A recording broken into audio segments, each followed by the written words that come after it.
So after you execute your test through this JUnit runner, like when we say right click run as JUnit test, there are some like reports that get generated inside this target site Serenity folder over here.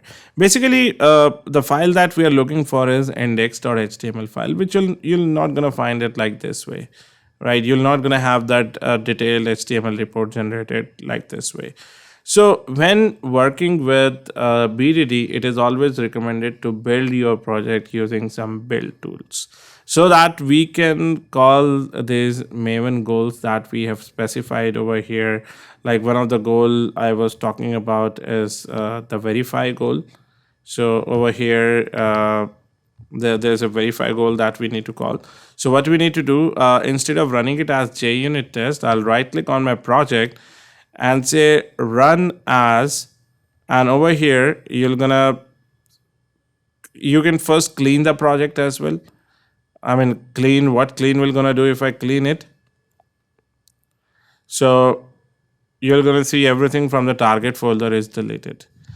And now you can right click and run your project. So to run the project, you're gonna go to Maven build and say verify. So you can specify clean and verify over here and then run. So first it will clean it and then it will run your test. See, same execution is happening.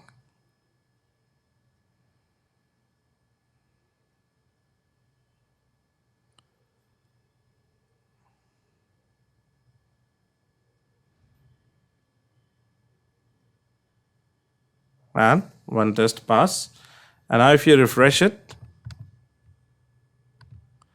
in the target folder, you can see all other things are generated. Go inside site, Serenity. And here, you should be able to see the index.html file. So if I open this index.html file, if I go to this location, this is how your Serenity reports will actually gonna look like. And this is the name that you have given in Serenity properties, right? So over here, you can see this is your login test. Go to test results, login test, and this is the do login method. And the result says pass, right? There are no steps because we have not defined anything right now. So I'll be configuring all these things step by step.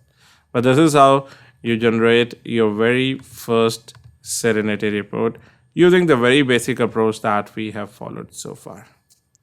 All right, so in our upcoming lectures, we're going to see a lot of new things in this framework, and you'll definitely going to enjoy this framework. In case you have some exposure to Selenium, or rest assured, you'll definitely going to love this framework. All right, thank you.